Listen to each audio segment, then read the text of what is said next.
June 6, 1944. Before the sun rose, the largest armada in human history moved silently across the English Channel. A fleet of nearly 7,000 vessels, battleships, destroyers, troop carriers, and landing craft, cut through the cold water under a moonlit sky. On board were 156,000 men, most of them barely older than boys, carrying one thought in the backs of their minds: some of us will die before we touch the sand. Across the water, on the cliffs and beaches of Normandy, German soldiers sat in their bunkers. Their boots were muddy, their rifles cold. They watched the waves through narrow gun slits, believing that no army could possibly survive a landing against Hitler's Atlantic Wall. They had spent years filling the beaches with barbed wire, mines, and steel obstacles meant to rip landing craft apart. Behind them were rows of machine guns. Above them, artillery waited. They thought the wall would hold. But the night was not silent. Above the darkened fields of France, the first shadows fell from the sky. Allied paratroopers, thousands of them, leapt from C-47 planes into the darkness. The sky was alive with tracer fire and the hum of engines. Many missed their landing zones. Some drowned in the flooded marshes below. Others were shot before they touched the ground. Those who survived crawled through hedgerows and ditches, cutting wires, ambushing convoys, and taking villages one farmhouse at a time. Behind enemy lines, the invasion had already begun. Back in England, the soldiers who would land at dawn waited in the belly of landing craft and troop ships. The smell of fuel and seawater filled the air. Some clutched letters to wives and mothers, the ink smudged from nervous hands. Others stared at the deck or vomited into buckets as the channel tossed them in the dark. Few spoke. Every man knew that when the doors of the landing craft opened, the sea itself might be the last thing they ever saw. In the command ship HMS Belfast, General Dwight D and Eisenhower stared at the dim lights on the horizon and the streaks of dawn beginning to form. Days earlier, he had written 2 speeches, one to announce the liberation of Europe, the other to take full blame for a catastrophe if the landing failed. In the stillness of that long night, he carried the weight of the free world on his shoulders. Along the English coast, civilians gathered in the early morning chill to watch the endless stream of ships disappear into the mist. Some silently prayed, others wept, knowing their sons and brothers were out there in the darkness. For many, this was the first time the war felt close enough to touch. By 3 a.m., the sea was alive with motion. Convoys of landing craft bounced and heaved, their engines straining. The crews whispered to each other over the roar of water. Some gripped their rifles until their knuckles went white. Others tried to sleep but could not escape the gnawing thought. Would they even make it to the sand? Overhead, RAF and USAF bombers streaked toward the French coast, dropping their payloads on German fortifications. Explosions rippled across the beaches, sending fire into the night sky. Yet the Germans did not panic. Many believed this was just another raid, another attempt to probe the wall. They did not know that within hours, the largest invasion in history would be at their doorstep. The longest night of the war slowly bled into dawn, and as the first light touched the English Channel, soldiers leaned over the sides of their landing craft and saw a sight that stole their breath. The horizon was filled with ships, endless, massive, unstoppable. It was an army on water, and ahead of them, beyond the fog and the surf, was Normandy, a place that would soon become either a beachhead for liberation or a graveyard of young men who carried the hopes of the free world. Hours before the first landing craft touched the sand, the invasion of Normandy had already begun in the shadows. Just after midnight on June 6th, the night sky over northern France came alive with the hum of hundreds of engines. C-47 transport planes, heavy with paratroopers, crossed the channel in tight formation. In the cargo bays, men sat on the cold metal floor, rifles between their knees, helmets rattling with each gust of turbulence. The darkness outside was absolute, broken only by moonlight and the faint shimmer of the French coast ahead. Some soldiers closed their eyes, whispering prayers to a God they hoped was listening. Others clenched photographs of wives, children, or sweethearts. They had trained for this for months, but no training could quiet the thought that tonight could be their last. At 12:15 a.m., the 1st Paratroopers of the 82nd and 101st Airborne Divisions leapt into history. The doors opened, and the roar of the wind swallowed every sound. Red lights turned to green. One by one, silhouettes disappeared into the night, their parachutes blooming against the stars like white ghosts. Then the sky erupted. German anti-aircraft guns lit up the night, spraying tracer fire into the darkness. Pilots swerved to dodge the bursts of flak, and paratroopers were flung from planes into scattered, chaotic drops. Some landed miles from their intended zones. Many found themselves alone in flooded marshes and hedgerows, their boots sinking into the cold mud. A few never rose from the water, pulled under by the weight of their gear. Those who survived crawled through ditches, cutting themselves free from tangled chutes. They could hear German patrols shouting in the distance. The hedgerow country of Normandy, so beautiful in daylight, was a maze of death in the darkness. But scattered or not, the mission was the same. Seize bridges, destroy communication lines, and sow chaos before the beach landings began. In small groups, paratroopers fought the first battles of D-Day in silence and shadows. They ambushed convoys with rifles and grenades, toppled trees across roads, and cut phone lines that would have carried German reinforcements to the coast. Some stumbled into French farms where civilians risked everything to offer shelter, bread, and whispered directions. Others linked up with the French resistance, whose sabotage of railways and supply lines was already underway. As the night dragged on, entire villages turned into battlefields. Barns and courtyards erupted in gunfire. The smell of smoke and wet grass filled the air. Every shadow could hide a German soldier. Every sound could mean life or death. And still these scattered bands of men pressed forward, knowing that in a few short hours, the beaches would ignite. And if they failed to disrupt German defenses, the men at sea would pay the price. By dawn, the hedgerows of Normandy were littered with spent casings, broken parachutes, and the bodies of the first men to fall on D-Day. But their mission was working. Bridges were held. Roads were blocked. German communication was in disarray. The Atlantic Wall was cracking before the first wave of soldiers even touched the sand. And far out to sea, the men in the landing craft waited for the order that would change their lives forever. The beaches of hell were coming into view. The first light of dawn revealed a sight that would burn itself into history. The horizon of the English Channel was filled with steel and smoke. Battleships, destroyers, troop carriers, and landing craft stretched as far as the eye could see. It was an armada unlike anything the world had ever witnessed. To the men crammed into the landing craft, the sight was both awe-inspiring and terrifying.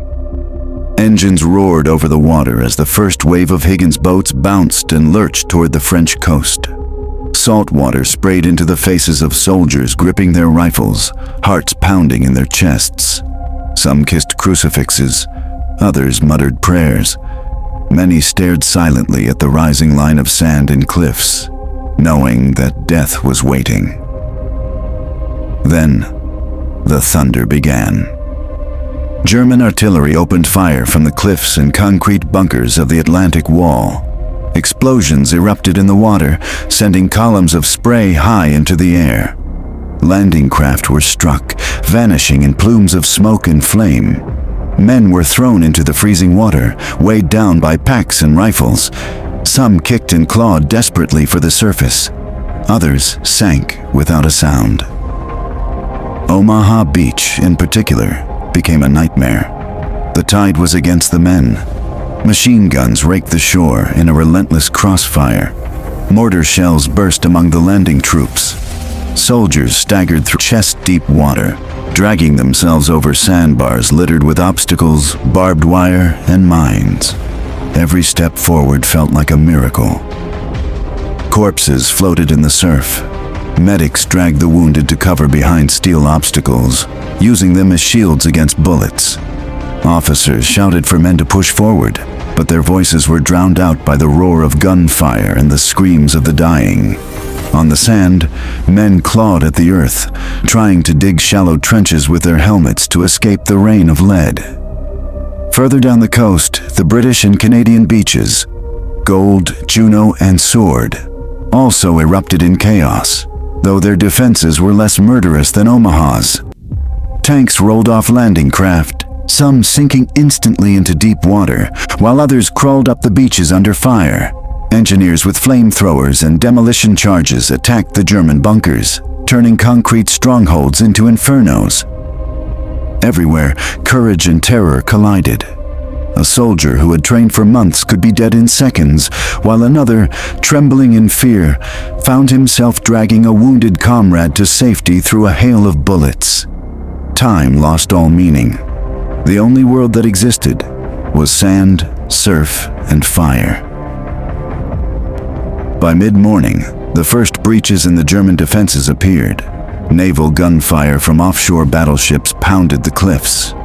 Bunkers that had spat death for hours were blown apart in thunderous blasts. Small groups of survivors on the beach began to crawl forward, taking shelter behind dunes and seawalls. Inch by inch, the tide turned. Not the tide of the sea, but the tide of human determination. Behind the front lines, the Germans realized what was happening. Reports were chaotic. Communications were shattered by the paratroopers and resistance. Some commanders hesitated, thinking this was still a diversion, and the real landing would come at Pas de Calais. That hesitation gave the Allies the sliver of time they needed to turn survival into momentum. By noon, the beaches of Normandy were scarred and soaked with blood. Landing craft lay wrecked in the surf. Smoke curled into the sky. The sand was littered with helmets, rifles, and the bodies of the young men who had carried the hopes of the free world onto these shores. But the living were pushing inland. The Atlantic Wall, Hitler's pride, was breaking. The cost was unimaginable. Thousands of men had fallen before the first hedgerow was taken. Yet every inch of that sand won in blood was the foundation for the liberation of Europe. And behind the beaches, in the fields of Normandy, the next phase of the battle was beginning. By midday on June 6th, the beaches of Normandy were a graveyard of metal and flesh. Smoke drifted across the sand, mingling with the mist and the acrid smell of gunpowder.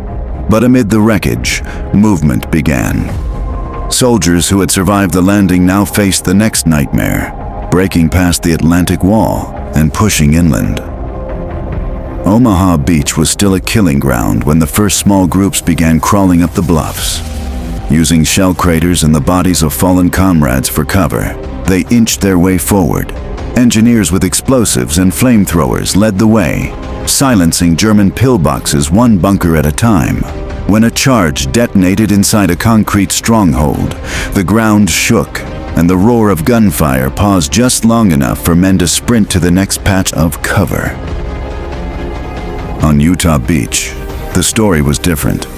The landings had drifted nearly 2,000 yards south of the intended target, but that mistake became an advantage. The German defenses were lighter there, and by early morning, Brigadier General Theodore Roosevelt Jr. famously declared, "We'll start the war from right here."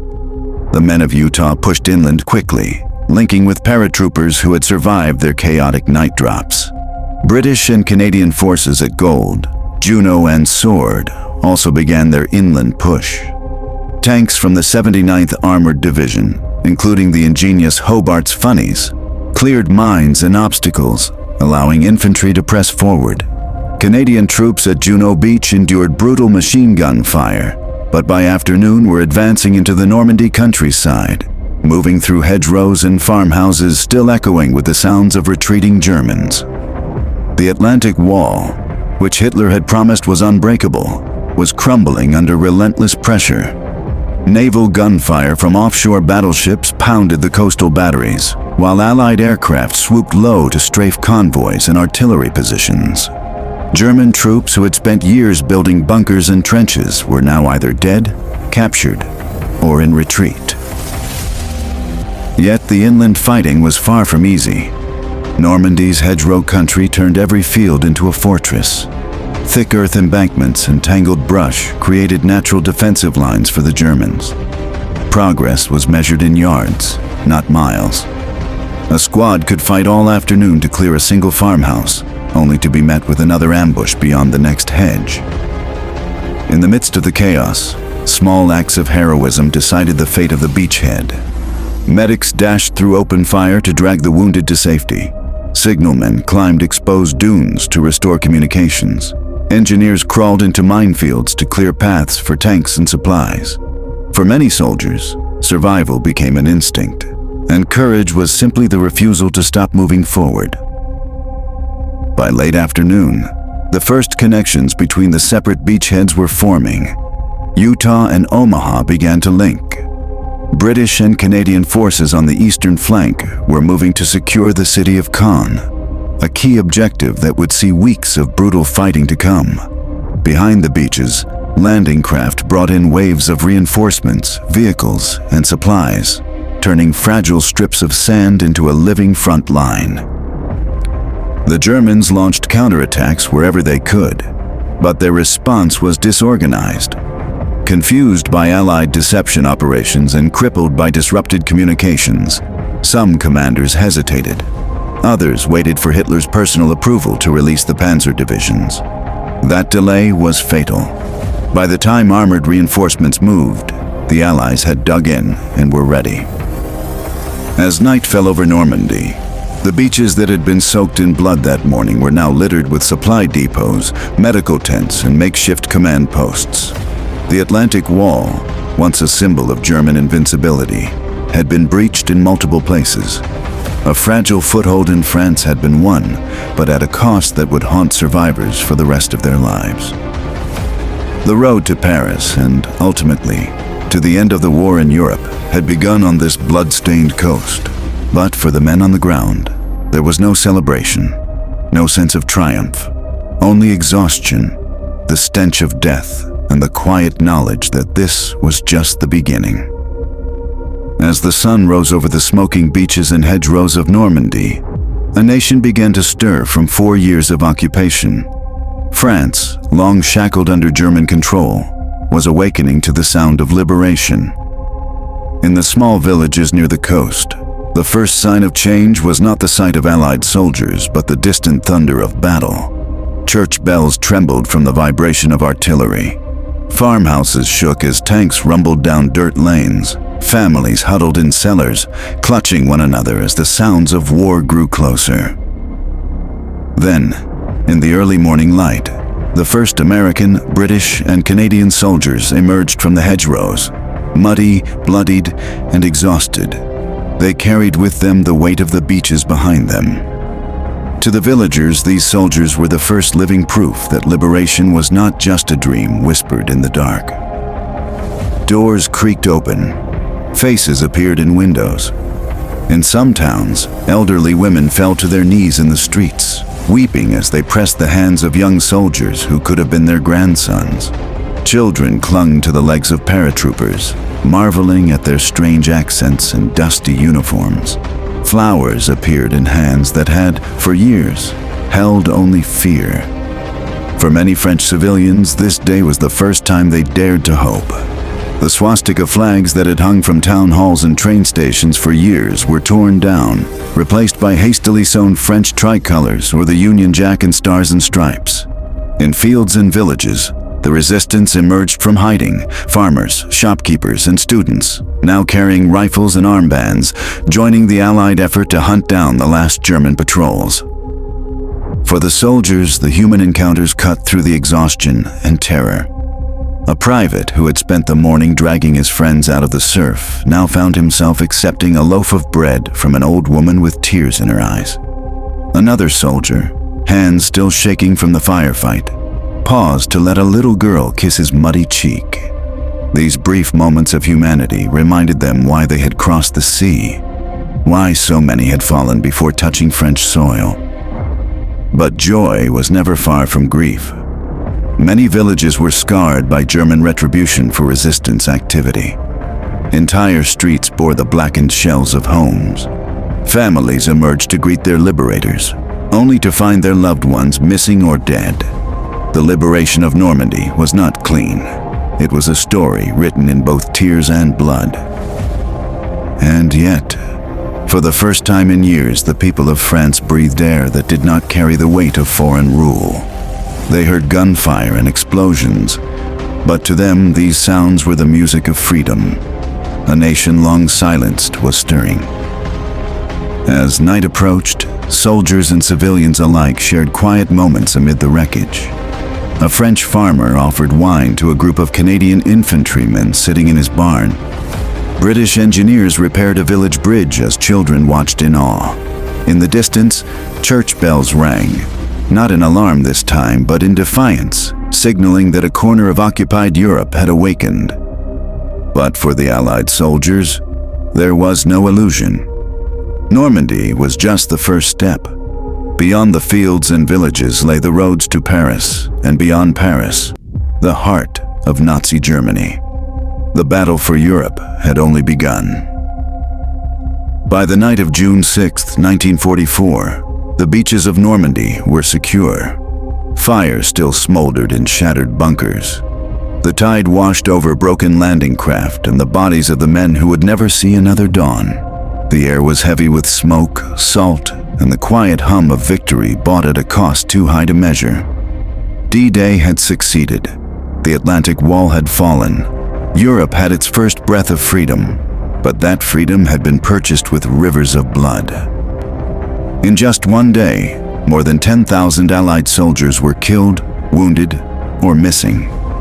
Entire platoons had vanished on the sands of Omaha. Men who had written letters to mothers and sweethearts days before the invasion now lay beneath the foreign soil they came to liberate.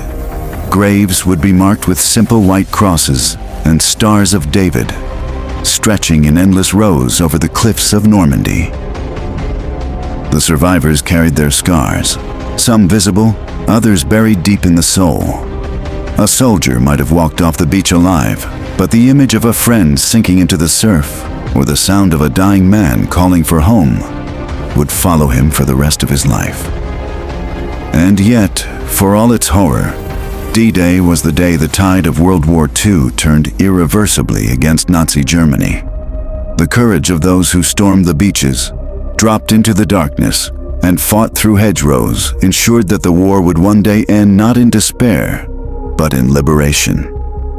In the weeks that followed, the Allies pushed deeper into France, linking the beachheads, capturing towns, and beginning the long march to Paris.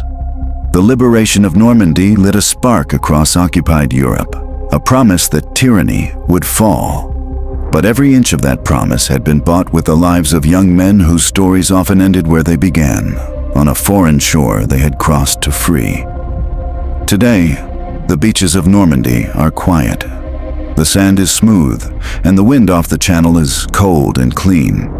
Tourists walk where soldiers once crawled, and the waves whisper over a place that once roared with fire and death. Above the cliffs, the cemeteries watch silently over the sea, a reminder carved in white stone of the price of freedom. D-Day was not just a battle. It was a statement of will, a moment when the free world refused to bow to darkness. The men who crossed the channel on June 6th carried the hope of millions, and in their sacrifice, they gave that hope a future. And as history whispers through the winds of Normandy, it tells us one thing: freedom is never free.